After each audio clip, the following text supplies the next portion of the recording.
Hello everyone, as a quick warning before this episode begins, I'd like to let you all know that there is some heavy subject material in this one, dealing with various heavy topics relating to current political climates, especially around ICE, the Palestinian genocide, as well as some brief mentions of sexual assaults and rape.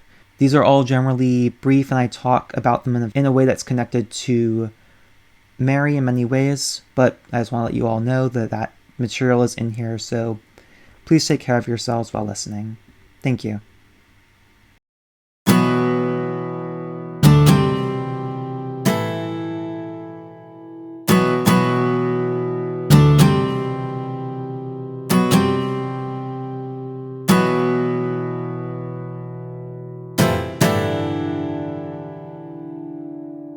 Hello, my fellow witches, sorcerers, and other magical practitioners. My name is Aiden, and welcome back to another episode of Sky Snake Sorcery, Episode 8, Marian Magic. So right off the bat, I want to let you all know this episode is going to be a little bit different. It is much less scripted, as I mostly just have a couple bullet points on the areas I want to talk about, and will be a bit more free-flowing, a bit more free-form, and I will make an attempt to edit less this episode, so bear with me during that. I want to make this episode as the Feast of the Assumption is on December 8th, and if things go according to plan, this episode will be out on the 7th, or at the very least on the morning of the 8th. I want to get this episode out and have it prepared for the special feast day.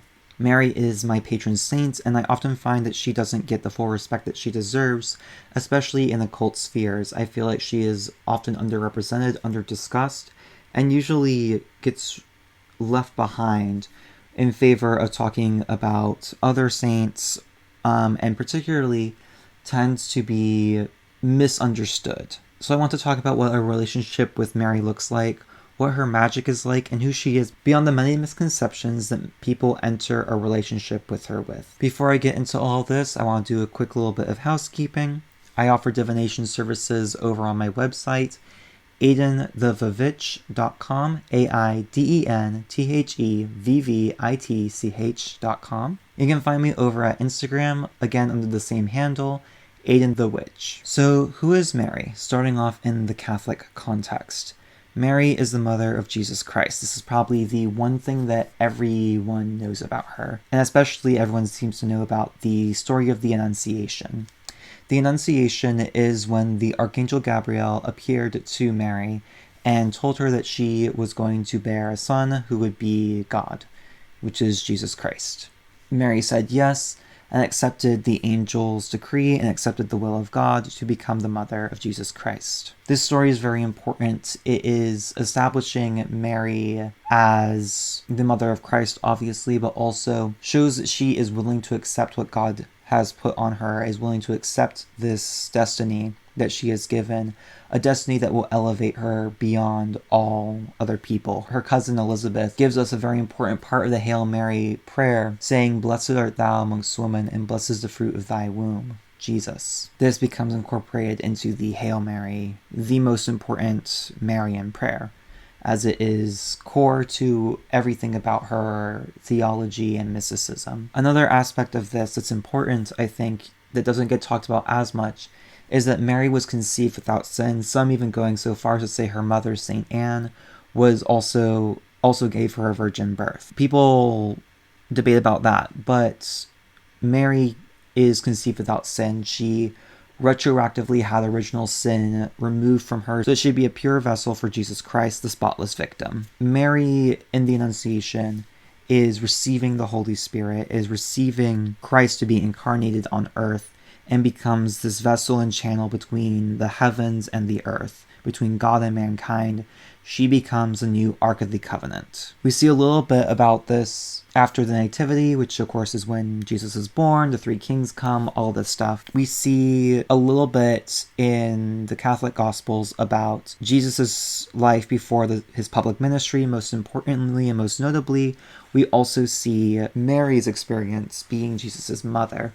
particularly the hardships of balancing his divine and human nature and her own divine and human nature, where Jesus is lost for several days. After having fled and gone to Egypt to escape Herod's armies, they find Jesus teaching in the temples, and this is difficult for Mary and Joseph, but particularly for Mary, as she knows the plan, but that is her son.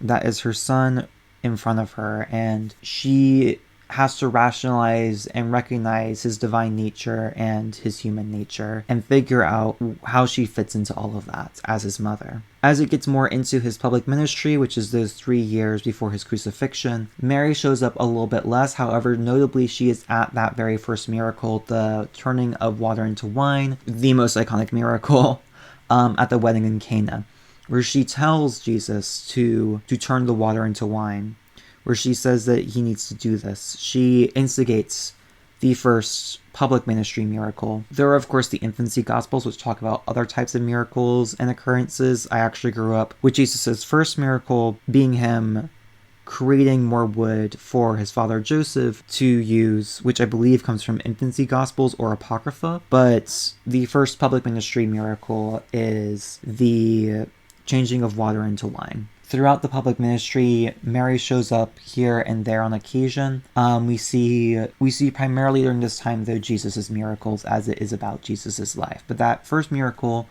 being brought on by Mary is very important and significant. Of course, as Jesus' public ministry comes to an end, the crucifixion approaches, and Mary is present throughout the crucifixion, and that is when Jesus gives Mary over to the apostles and therefore becomes the mother of all people, of the entire world, where she takes on this role as eternal mother to everyone. Mary, in this time, goes through a significant amount of pain and suffering. We see this in so many art pieces, in so many depictions of her. We even have the sorrowful mysteries. We have her crying, weeping, mourning as her son is put to death, but she cannot do anything to stop it. She cannot do anything to ease the pain because it is necessary, because this is the salvation plan. And Mary, in many ways, takes on that pain. A striking moment for me as a child was there was some film that I watched, and they talked about how a part of Mary died with Jesus in a way. I took that very literally as a kid, but I later came to understand it more as she was in so much pain watching him die. She was in so much pain watching this happen and suffering alongside him, as she could not do anything, and she was one of the few people in the world who even knew what was happening at that time, and yet she could do nothing because she knew what was happening. After the resurrection, Mary appears a few more times, and then finally the Assumption into heaven is a very important part, and the part of theology that I harp on quite a bit for people because I feel like it's so important and so misunderstood. But the Assumption of Mary is when Mary is assumed full body and soul into heaven, which has only happened to a couple other people, to Moses, Elijah, and Jesus. The only other person who's been taken to heaven full body and soul is Mary, where she's crowned in a coronation as the Queen of Heaven, and she is still alive. She has never died because God loved her so much that he could not bear to see her die. So he assumed her full body into heaven. There's a lot of implications with this, and we will talk about that throughout here and there. Because of this, she is continually interceding on our behalf, and she has had so many apparitions throughout the world. There's so many apparitions. There's literally probably one for every country, and there's continuing apparitions. Controversial as they may be, of course, but there are continuing apparitions, there are folk apparitions, there are things that people see and experience that are completely correlated to Mary. And because this is a witchcraft podcast, I don't particularly care if it's heresy or not.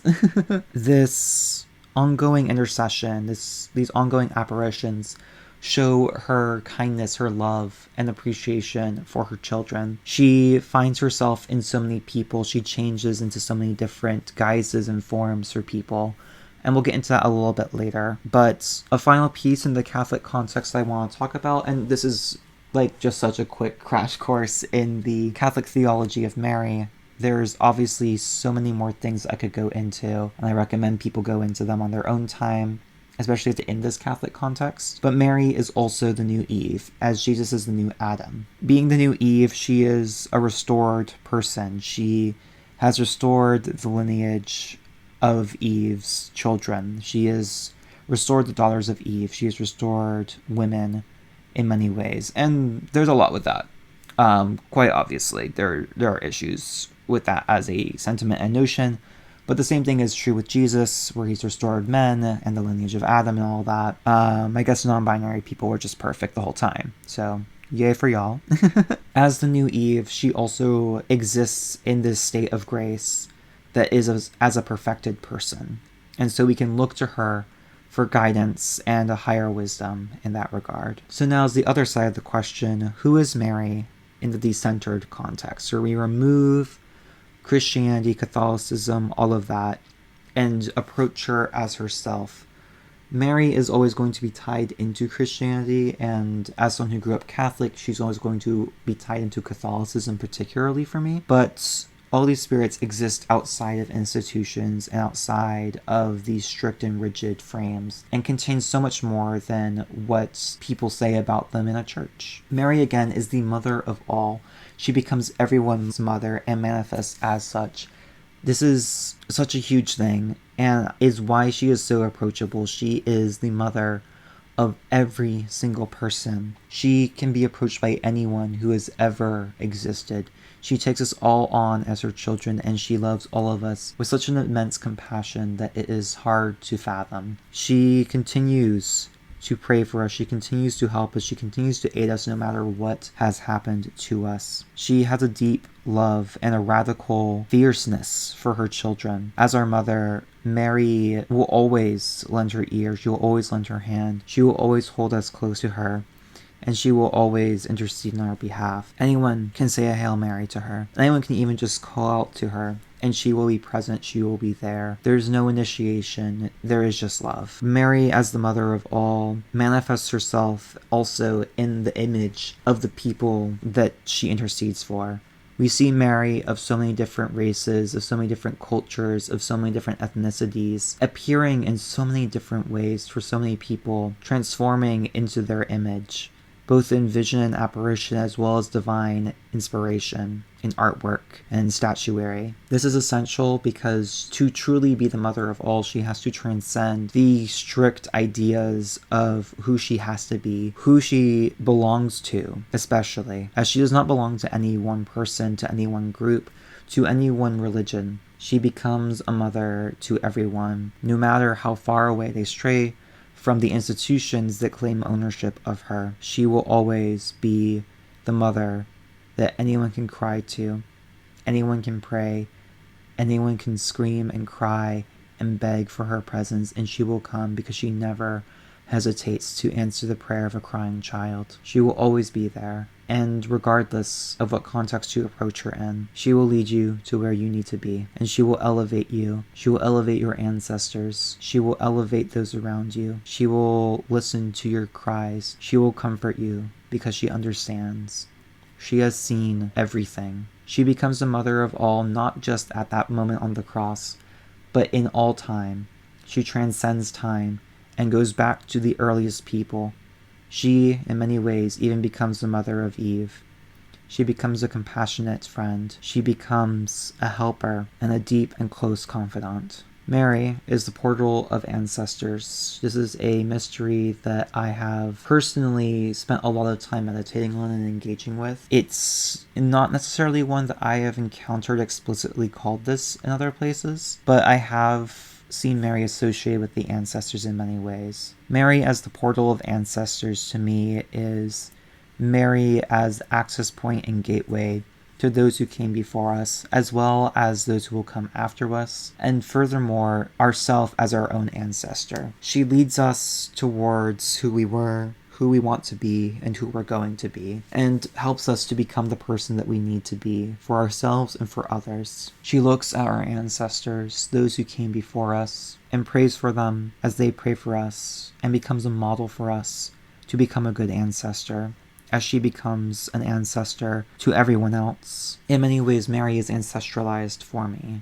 She is, in many ways, a patron ancestor, I would say, and also is the portal by which ancestors come forward. She takes care of those who came before, who never knew her, who never understood her language, her imagery, her symbols, but understood what it was to be a mother. She takes care of those in the deep past, and in the most recent times, and in the distant future. She further takes care of the spirits that are our ancestors. She takes care of the Nawales. She takes care of those spirits who guided us, who guided our people. She takes care of those spirits that we called gods. And she understands them, and she integrates them into herself. I think about this in particular with Our Lady of Guadalupe, as she becomes merged with various teot. She gets merged with Coatlicue.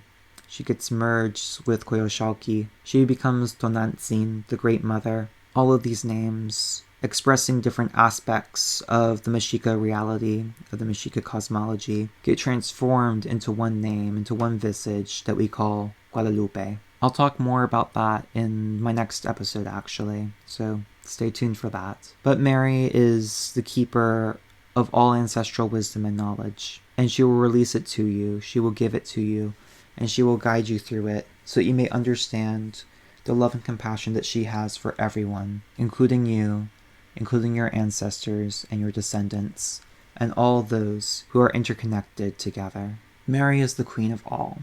She is the Queen of Heaven, the Queen of the universe, the Queen of every single person's life. She is the Lady of the world. She steps down from heaven and enters into our world.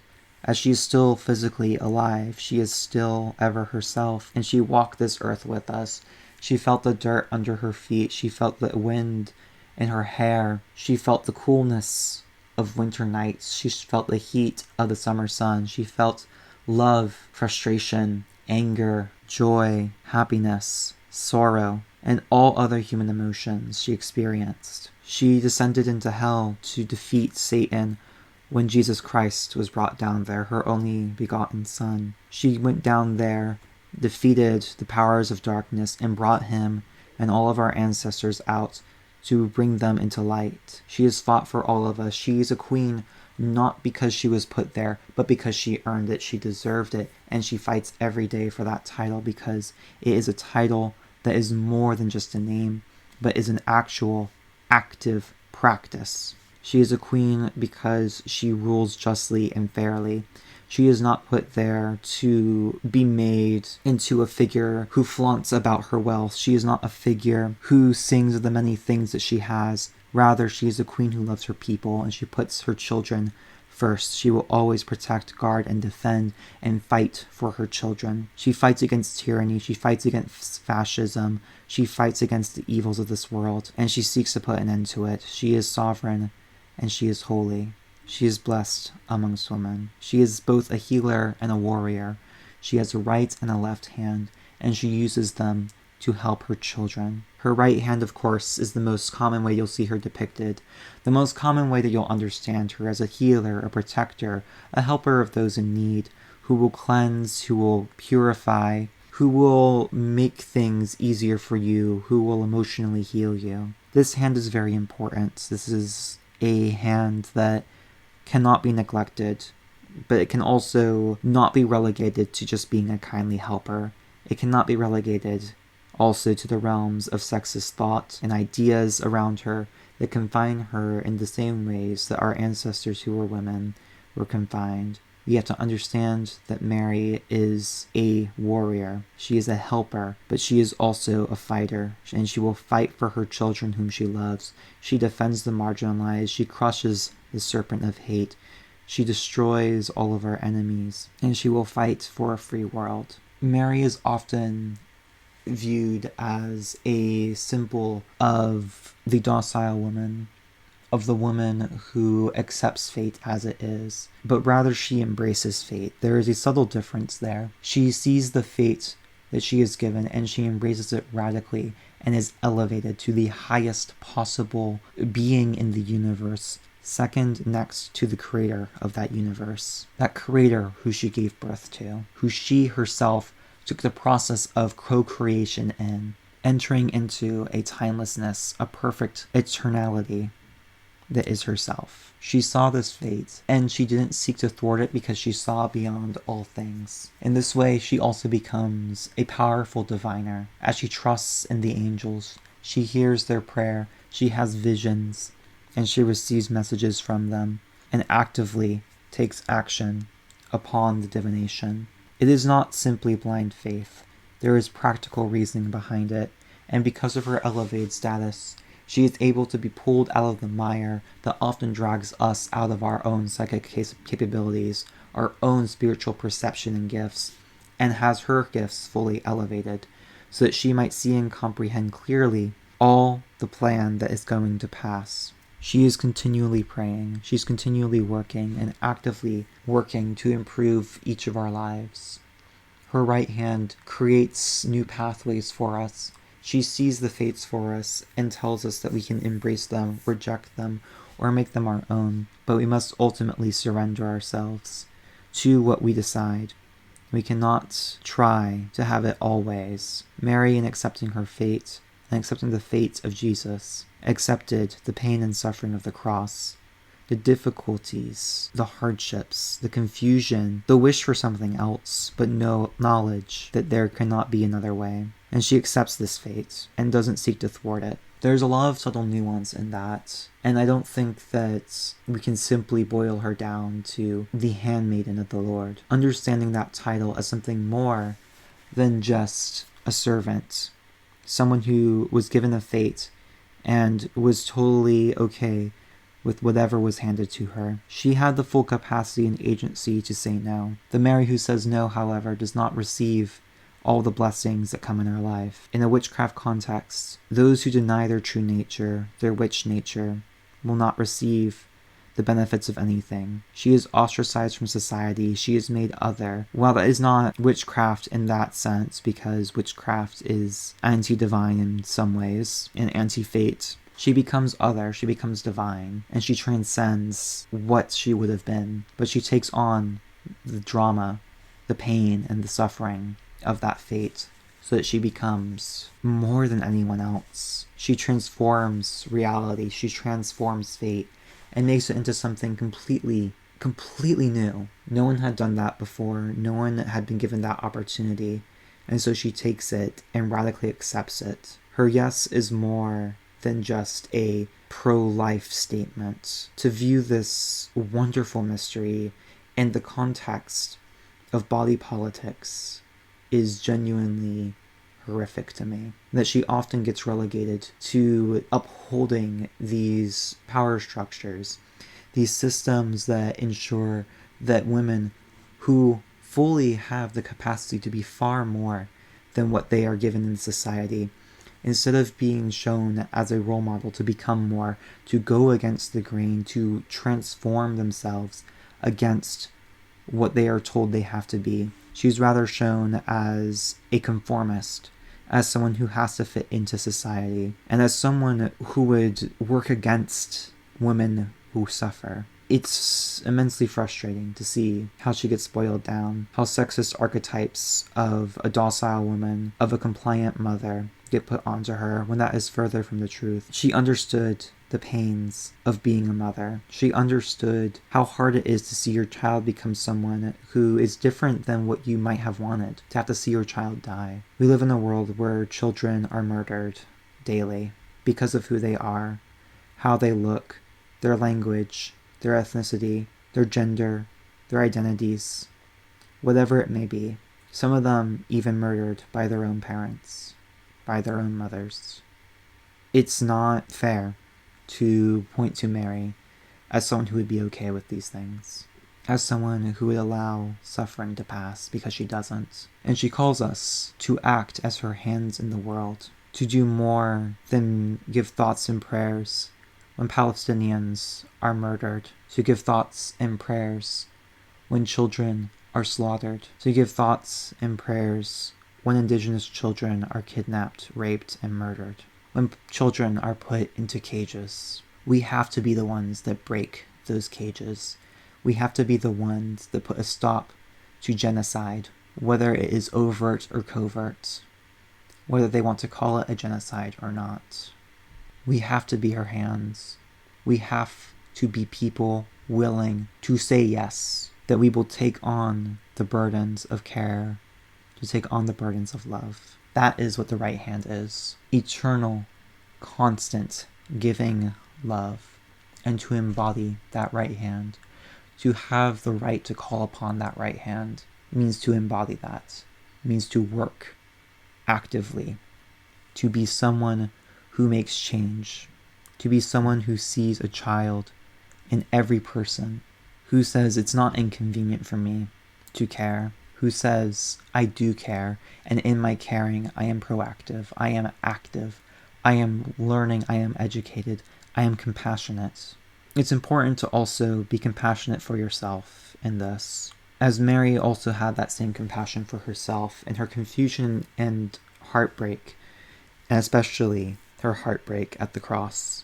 She was loving to herself and understood what would come to pass. We have to take care of ourselves and view ourselves as a child who our Mother Mary loves, to view ourselves through her eyes with radical love and acceptance for every part of us, scarred and damaged, hard to see a reason to love, and finding worth and value in it, because she finds that worth and value in us, and begs us to pull it out of the depths of ourselves, and hold it and cherish it, and adore it, as she adores us. She will never turn away from a crying child. It's a double-edged sword, a two-headed weapon, as unfortunately many people manipulate crying children, as many people try and turn the tears of children into the figureheads of hate and propaganda. We live in a world where children cry because they are told to cry and cry and cry for injustices that do not exist, but to turn a blind eye to injustices that do exist. I was taught to cry to Mary so that Roe v. Wade may be overturned, yet was not told to cry for the women and the people who were raped into pregnancy, to cry for the woman whose dead body was used to bring a child into the world who would not know his mother because he was incubated in a corpse. Something that is monstrous, something that cannot be comprehended, done in the name of Mary, in the name of loving Christ, torturing a dead woman and dragging her corpse into politics, human politics, while children are murdered all over the world, their bodies broadcast to the world, begging for any assistance, for an end to their suffering. And yet, the people who cry about the death of Christian morals, who cry about the love of God being forgotten, who scream that Jesus loves you as they take away your rights, as they seek to alienate you, as they seek to make you the monstrous other, when they themselves are the true monsters. They use her name, but her name can always be reclaimed. And in truth, Mary has never said anything that supports the harming of other people. She defends the marginalized continually. She uplifts people who are put in the most difficult, heartbreaking situations and calls us to aid them. She begs us to aid them.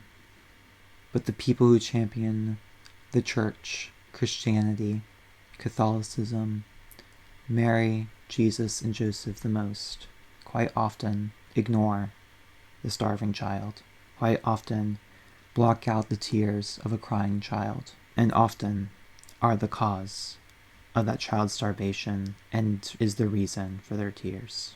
And because of this, we often have to look at Mary's left hand to try and find justice in a world that is unjust, to try and find power and regain agency in a world that seeks to strip it from us. We look to her left hand. This is much less discussed and much more taboo, especially again as Mary is relegated to a compassionate, loving mother, which often gets looked as inaction, as a mother's love is supposed to just be a flowing feeling rather than an actionable thing. Love is action. Love is not a passive feeling of warmth. Love moves and changes people and drives people to action. And the love of a mother can overcome anything. It can do anything.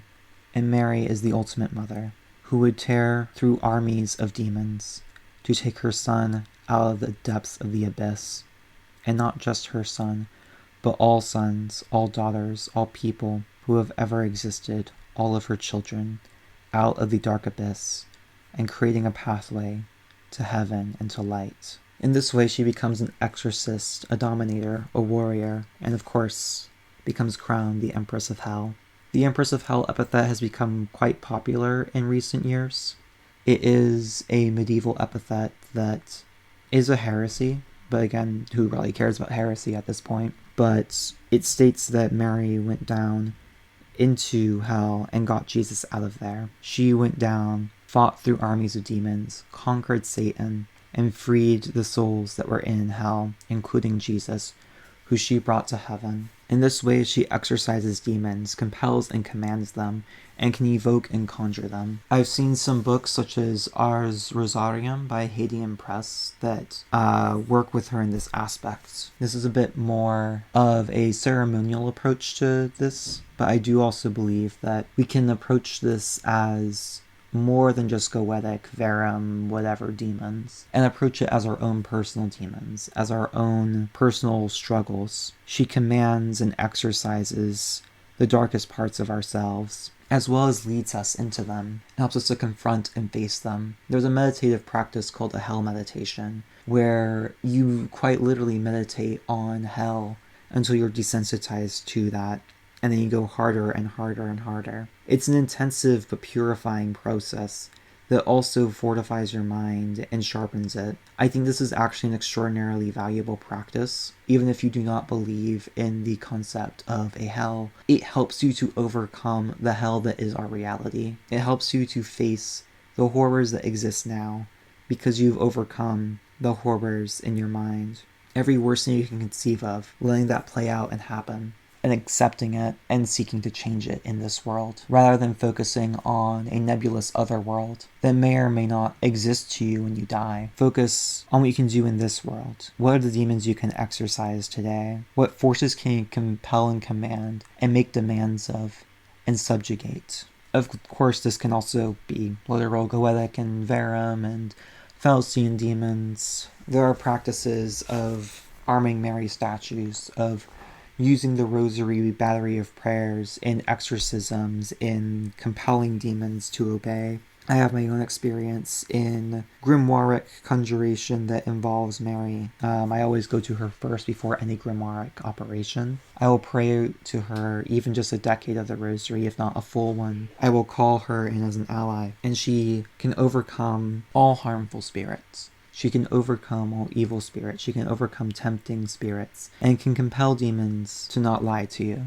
I personally believe all of this can be done with just the rosary as well. I truly believe if you have a strongly developed relationship with her, you don't need all the ceremonial garb and regalia, and that you can just call the spirit up by the sheer force of her will and send them out in that same way. Each prayer is so immensely powerful if you understand what goes into it. It is a formula in some ways, but furthermore, it has a deeper mystical side to it. I implore everyone who has ever started a Marian devotion to meditate on each segment of the Hail Mary, then each segment of the Rosary, why there's a decade, why there are 3 Hail Marys, before saying Glory be in our Father, before each mystery, what those mysteries are, and learning to co-create your own mysteries for specific Marian devotions. Understanding these words and why you say them, and feeling through them more,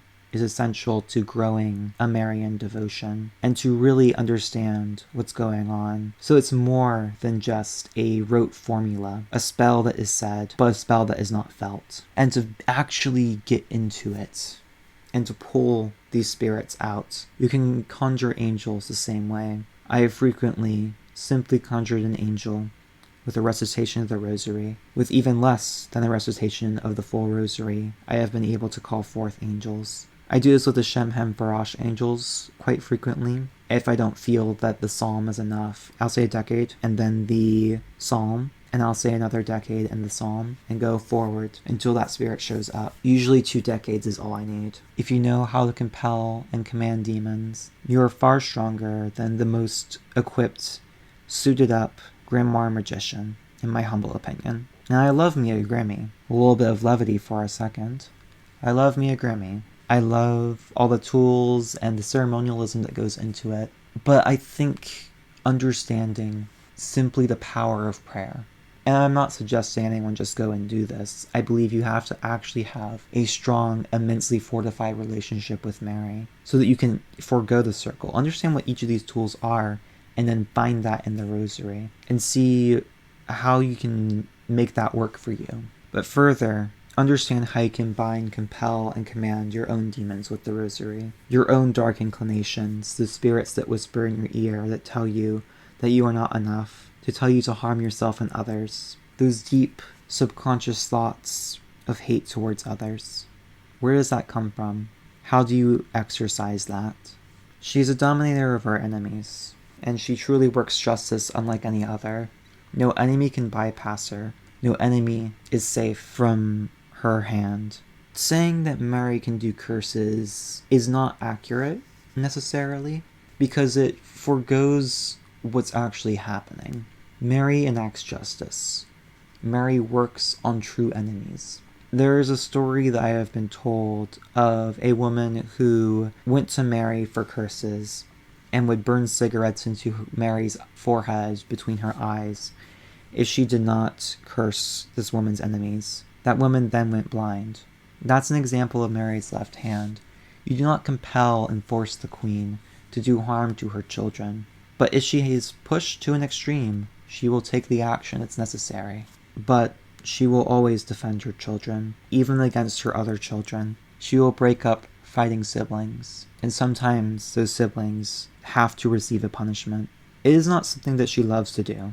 She does not delight in curses. She does not delight in hexes. She does not even necessarily delight in the act of violent justice. But she rejoices in justice being served as is necessary. With Mary, there are so many nuances. Every way that the sun hits the petal of the rose is a different way that you can understand Mary. Every slight change in the shadow that the rose bush casts is another slight change in the shadow of Mary's left hand. To really enact justice, you have to also pray on the behalf of the enemy. This is hard for us to comprehend. This isn't to say that you should pray for the joy and happiness of a Nazi. This isn't to say that you should pray for the upholding of systemic forms of brutality, injustice, and violence. But it is saying to pray that hearts change, and not just in the, I really hope this Nazi stops bullying me. No, I mean actively praying that in this example that is made of this person, others' hearts are changed. People who are not too far gone. People who have not sold their souls to hate, to violence, to destruction, and to death. Find some light, some compassion, and some hope.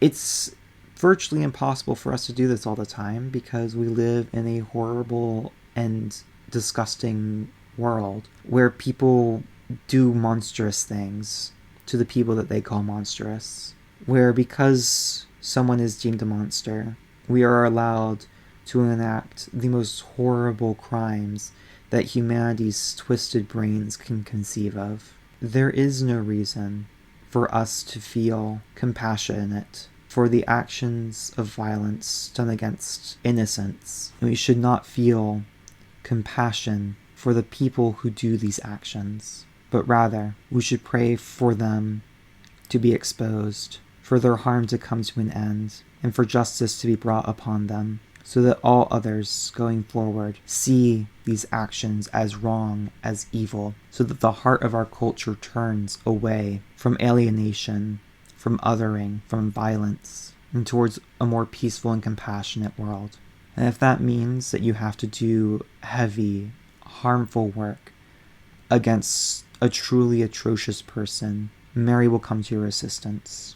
Never undertake works of justice lightly with her. I'm going to share a couple things, and I pray, quite literally, that anyone who uses these are using them for the right reasons. But there is a particular prayer. It's a Spanish poem, Pecador Contempla. It is extraordinarily powerful for revoking the protection of another person. I do personally believe you have to actually have genuine conviction, and you have to make a real, legitimate case to Mary. Because in this prayer, in this poem, you are asking Mary to revoke her protection, to look the other way, and to not pray for the sins of the person.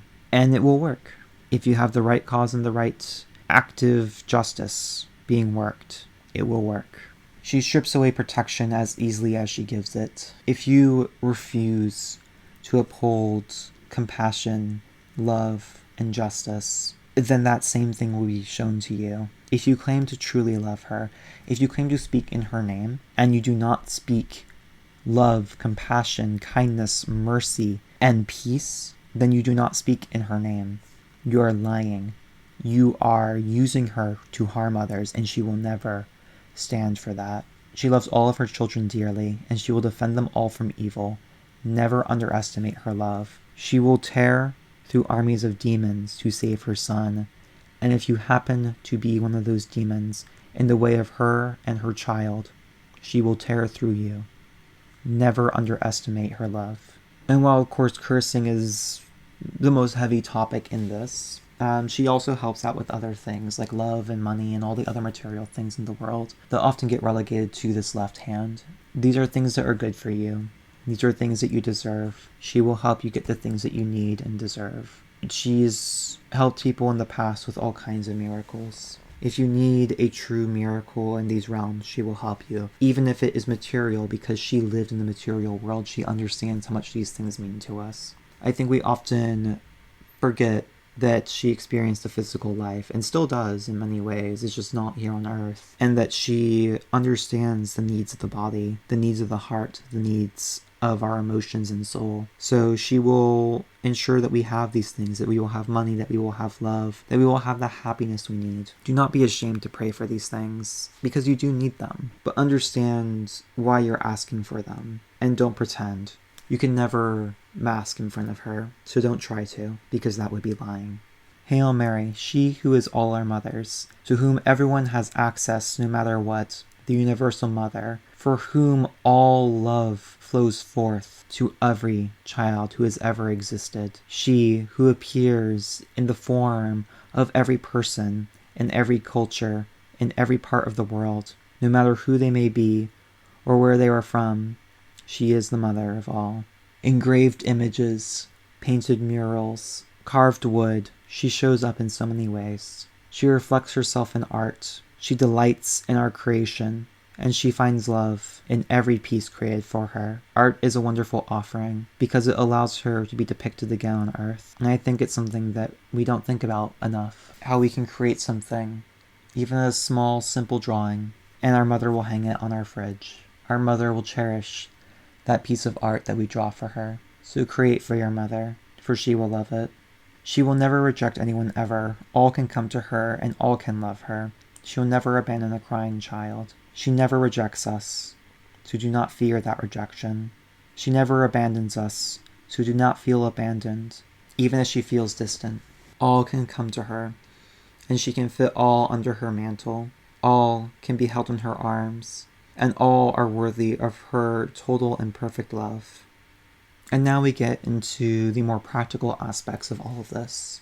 Prayer is the foundation of all spirit relationships, in my opinion, but especially to Mary, as there are so many prayers to her, but most notably the Rosary. Just learn the Rosary.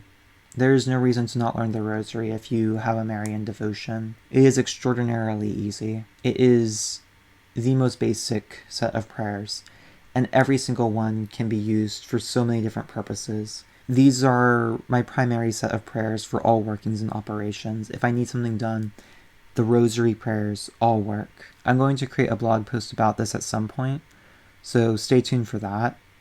But you just have to learn the Rosary. No matter where you feel with it, you can look at a guide. There's so many guides out there for it. Just learn the Rosary. Pray the Hail Mary often. 3 Hail Marys and the Our Father will go such a long way. Learn what these prayers mean to you. Learn why you say them, and feel through them. Understand each line and see how it can be applied to so many different things. You'll start to develop a resonance with it as you go along. It's 15 minutes of your time, and it's a time spent in compassion and love for your mother, and she yearns to spend time with you. So do so. She will hear everything, so pray about everything. No matter what it is, pray to her about it. She may not have the answer that you want. She may say that the person you like is not the person for you. She may say that you need to wait and be patient for something that you really feel you need now. But she will listen. She will stay with you in your darkest moments and celebrate you in your brightest hour. When all hope seems lost, she will be there. Her warmth will guide you. Her hands will hold yours, and you'll walk side by side. Whenever the greatest moments of your life are there, she is celebrating with you. She is so overwhelmingly happy for you, and her joy will radiate into your life. Never underestimate her. Never think that she thinks less of you, and always know that she loves you more than you could possibly know. As we talked about the rosary and how you need to learn it, it is an extraordinarily powerful magical tool. It is not just a beaded cord, it's the prayers. The rosary is the prayers. The cord itself, the set of beads, it can be whatever you want. You don't need them necessarily. And yes, there's people who've written about how you can turn this into a cool, powerful tool. Literally just get a set of beads and pray with it. It doesn't need to be fancy. It doesn't need to be anything special. I have a really nice set that I like, and I have a ton of rosaries, some that people have made, some that I've bought, some that I've had since I was a little kid. What matters is that you're using them. I like my nice ones because it's an offering that I bought for her. I like the ones that friends have made because my friends have made them. I like the ones that I've received as a kid because they're nostalgic for me. But what matters is that you have one set. You can make it yourself as offering. You can buy a nice set as an offering, but just have a set of beads, and it is so much more powerful if you just pray on it daily. Just pray the rosary. No amount of jujuing, consecrating, doing a million rituals to it is going to make it more powerful than saying the rosary every day. Because the real rosary is the prayers. The beads are just a tool for you to learn which way you're supposed to pray, how many sets of prayers, and when to stop and to breathe. And again, all of these prayers are layered in magical understandings and mysteries. Quite literally, we pray the mysteries. Learn the mysteries, the basic set that we have. It's one for every single day. And then also learn your own. What Marian mysteries do you tap into? Perhaps you're devoted to a particular face of Mary. Perhaps it is Fatima. Our Lady of Fatima is very important to me. Pray through her story. Learn and understand about it. Perhaps you are particularly devoted to Mary as the Queen of Heaven. Learn about that. Find what mysteries pop out to you and write your own meditations. Whatever it is, grow in the knowledge of Mary through these prayers. Every single prayer is a precious jewel, and every prayer matters. Make sure that you feel every prayer and feel the worth it has. It can accomplish quite literally everything. It is the most powerful tool. If you need something done, pray the rosary. They can take everything from you, but they cannot take away the rosary and your mother's love. So if you have the rosary learned, you can just whip it out anytime. You can pray at any point in time, and she will hear you. She'll hear you regardless of the prayers. The prayers are a powerful devotion, a powerful formula, and a layered mystery. Never neglect the power of a Hail Mary.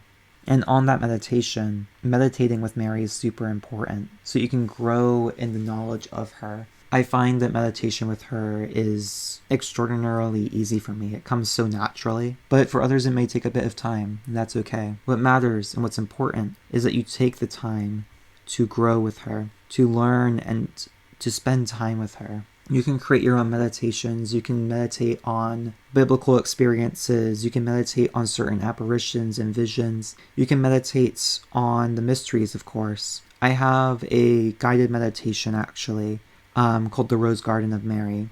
I'll record a audio version at some point, but I'm going to put the written version on my website shortly after this episode comes out. The Rose Garden meditation is a way for you to connect with Mary in vision and to speak with her in the spiritual sense. But you can develop your own meditations. You can develop your own ways of meeting her and being found by her. I think that the meditation on her mysteries, on her love, is equally as important as saying the prayers, because that meditation and prayer should fuse together and you should feel the words becoming her love. And of course, you can do spells. Most of my spells are just prayer, quite frankly, but They usually use simpler tools and become more symbolic. I generally don't do any big, ritual style spells with her, I guess. It's usually a candle, glass of water, and some flowers.